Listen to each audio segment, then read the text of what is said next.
Hello everyone, we are starting with chapter electromagnetic waves. उसके कुछ numericals मैंने निकाले हैं और वही डिस्कस होने वाले हैं।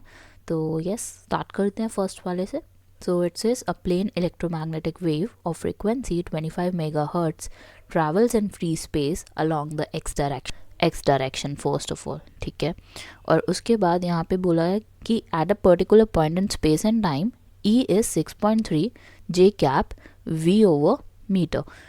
What is the B at this point. तो हमें बी निकालना है और बी और ई के बीच में क्या रिलेशन होता है हमारा, B is equal to E over C, electric field over C. C क्या है हमारा, speed of light. So E in this case is 6.3, magnitude तो हमें यही दिया हुआ है। सी की वैल्यू कितनी है आपकी, 3 इंटू 10⁻⁸। तो 6.3 और 3 को you can reduce and it will give you 2.1 into 10⁻⁻8 and the magnitude is the unit is Tesla. अब यहाँ पे इन्होंने बोला क्या है कि बी किस पॉइंट पे है, तो बेसिकली आपको यहाँ पे इसका क्या बताना पड़ेगा, डायरेक्शन भी बतानी पड़ेगी। तो हमें पता है कि डायरेक्शन कैसे निकल सकती है ई और बी के बीच की। E vector cross B vector can give us the direction of it. और हमें पता है कि वो कौन से डायरेक्शन में जा रहा है, एक्स डायरेक्शन में जा रहा है। और एक्स को हम किससे रिप्रेजेंट करते हैं, आई कैप से। तो हमें ये तो पता है कि आई आना चाहिए आंसर। ई की हमारा डायरेक्शन क्या है, जे कैप। जे कैप अगर यहाँ पे है तो हमारा बी कैप की डायरेक्शन क्या होनी चाहिए, ये आप समझ सकते हो। It must be K cap, तभी तो हमारा आंसर क्या आएगा, I cap. So the direction of B is K cap. So my complete answer would be 2.1 into 10⁻⁸ K cap tesla. So this is yes, your answer for this question. Now moving to the next one. Let's start with the second question. So in this it says magnetic field in a plane electromagnetic wave is given by this quantity. और हमसे बोल रहे हैं you have to find the wavelength and frequency of the wave. तो सबसे पहले ना आपको ये पता होना चाहिए कि स्टैंडर्ड वेव इक्वेशन होती क्या है। It is B Y is equal to B not sine K X plus omega T. इसी से आपको वेवलेंथ भी मिलेगी, इसी से आपको फ्रिक्वेंसी भी मिलेगी। जो हमारी के की वैल्यू है वो बेसिकली क्या है, इसके इक्वल है। और के हमारा क्या होता है, it is equal to 2 pi lambda. तो के की वैल्यू जब आपको पता है तो आप यहाँ से किसकी वैल्यू निकाल सकते हो, लैम्डा की। Lambda will be 2 pi over के। पाई की वैल्यू को मैं पाई रखूँगी अभी, ताकि हमारे लिए कैलकुलेशन करना ईजी हो जाए। सो यू हैव 0.5 इंटू 10⁻³ अगर आप इसको रिड्यूस करना चाहो तो you can write it as 500। So 2 pi over 500 will give you pi over 250। This is in meter. अब आपको क्या निकालना है, यहाँ से आपके पास लैम्डा की वैल्यू आ चुकी है। दूसरी चीज़ हमें क्या निकालनी है, we have to find the frequency. अब फ्रिक्वेंसी कैसे निकलेगी, फ्रिक्वेंसी किसके इक्वल होती है वो हमें पता है, it is equal to W. और W को आप कैसे फाइंड आउट करोगे, W will be equal to 1.5 into 10⁻11। But इससे हमारी फ्रिक्वेंसी तो नहीं आई। फ्रिक्वेंसी निकालने के लिए हमें क्या करना पड़ेगा, you have to divide this quantity with 2 pi. तो when you will divide this quantity with 2 pi, so your answer will be 1.5 को अगर हम डिवाइड करें 2 से तो it will give you 0.75 into 10⁻11 pi आ जाएगा आपका। You can write like this in hertz. इसको ऐसे भी जोड़ सकते हैं, नहीं तो you can put the value of pi in both the cases. Pi की वैल्यू निकालो और इसमें पुट कर सकते हो, नहीं तो you can reduce, you can keep your answer in pi as well, ठीक है। So yes, this is the answer for frequency. Frequency भी आ गई हमारे पास। अब इन्होंने हमें क्या बोला, write an expression for the electric field. अब आपको क्या करना है, you have to write the expression in terms of electric field. चलो वो भी कर लेते हैं, इलेक्ट्रिक फील्ड में भी कन्वर्ट कर देते हैं इस एक्सप्रेशन को। उसके लिए you need to know the expression between electric field and magnetic field which is C into B not. C की वैल्यू कितनी है, 3 इंटू 10⁻8। बी नॉट कितना है आपका, बी नॉट की वैल्यू अगर हम कंपेयर करें तो ये होती है, it is 2 into 10⁻⁻7। Then 3 into 2 it will give you 6 into 10⁻1, or you can write it as 60 volt per meter.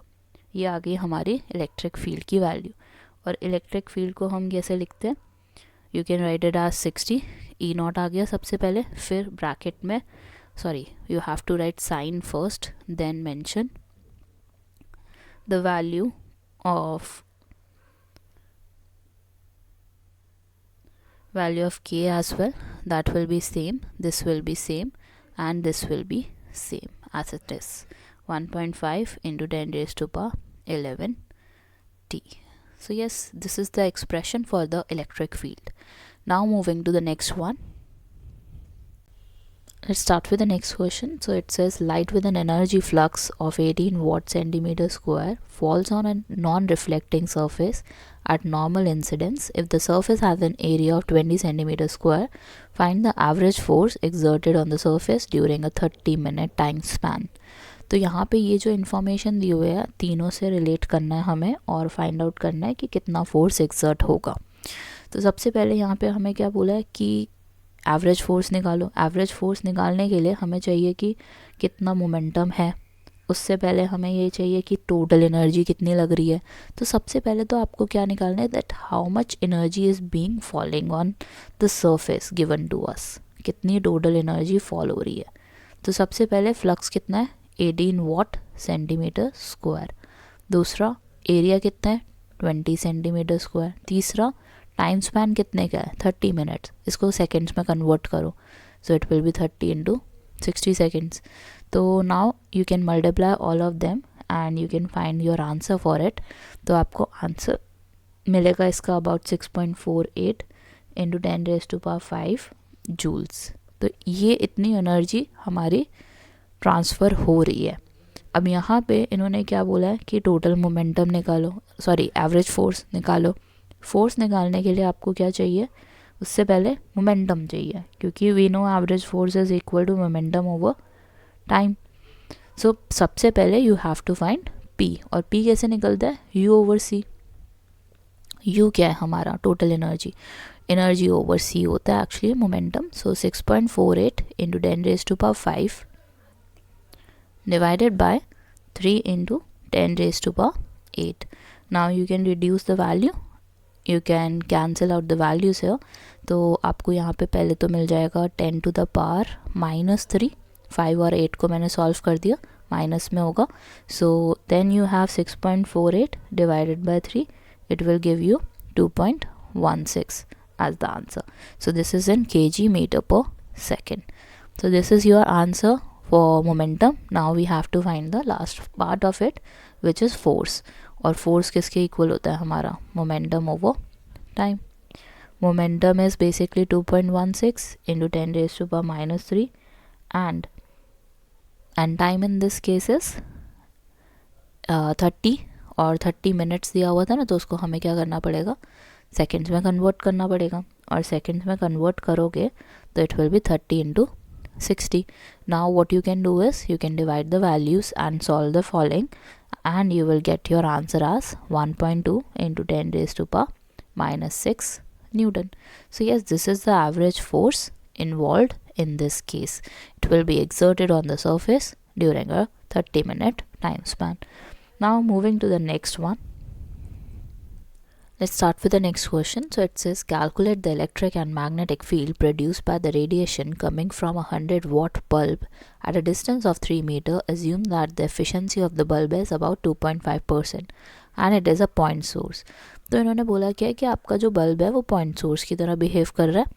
तो अगर पॉइंट सोर्स की तरह बिहेव कर रहा है तो लाइट को रेडिएट कैसे करेगा, हर डायरेक्शन में।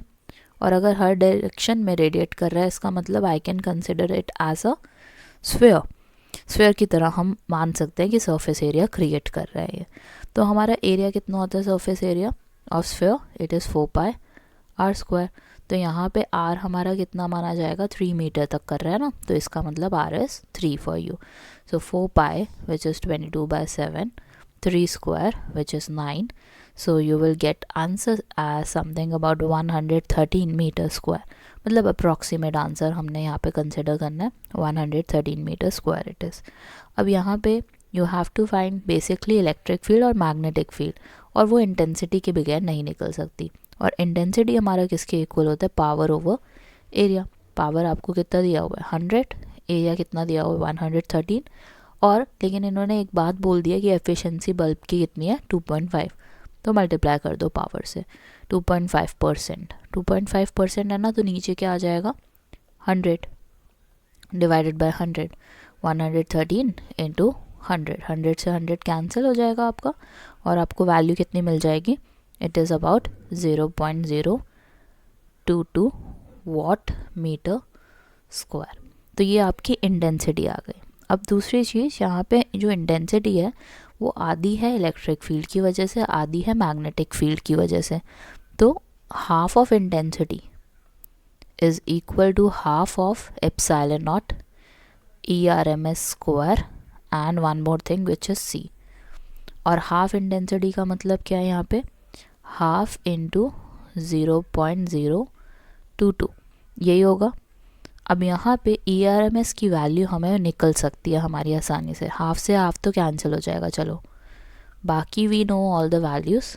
एप्सिलॉन नॉट की वैल्यू पता है कांस्टेंट है, C हमें पता है which is constant again. ERMS की वैल्यू निकालनी है तो उसके अकॉर्डिंग हमारा फॉर्मूला क्या बन जाएगा 0.022 divided by epsilon not C and over the root.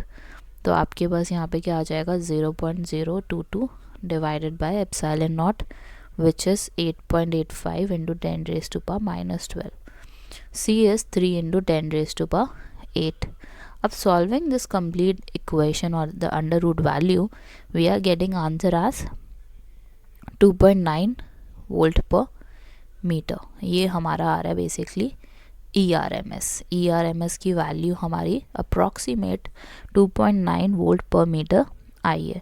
तो ये हमारा अभी रूट मीन स्क्वायर वैल्यू आई है इलेक्ट्रिक फील्ड की, लेकिन हमें क्या निकालना है पीक इलेक्ट्रिक फील्ड। और पीक इलेक्ट्रिक फील्ड का रिलेशन क्या होता है, E0 is equal to √2 ERMS। वो अभी निकाल के बता देते हैं कि कैसे निकलेगा। इसी तरह आप मैग्नेटिक फील्ड भी फाइंड आउट कर सकते हो। So we have the value of ERMS as 2.9 volt पर मीटर। हमें फाइंड आउट क्या करना है पीक वैल्यू। पीक वैल्यू का क्या रिलेशन होता है √2 ERMS, और √2 into 2.9 will give you 4.07 volt पर मीटर। सेकेंड हमें क्या फाइंड आउट करना है, मैग्नेटिक फील्ड फाइंड आउट करना था। तो मैग्नेटिक फील्ड और इलेक्ट्रिक फील्ड का very simple relation is there which is BRMS ERMS over C। और C क्या है यहाँ पे हमारा, it is basically 3 into 10 raised to power 8। तो you have ERMS value which is 2.9 divided by C which is 3 into 10 raised to power 8। तो approximate answer हमारा कितना आ जाएगा 9.6 into 10 raised to power -9 tesla. अब यहाँ पे if you want to find the B0 value, so it is same as E0। जैसे अभी हमने E0 निकाला था वैसे ही आप निकाल सकते हो, because we know it is a sinusoidal wave. So yes, same relation can be used here. √2 into 9.6 into 10 raised to power -9. And the final answer will be 1.4 into 10 raised to power -8 Tesla. So yes, this is your complete answer for this question. Now we'll be covering some NCERT based question as well of electromagnetic waves. So yes, stay tuned with us. Thank you for watching. Have a great day.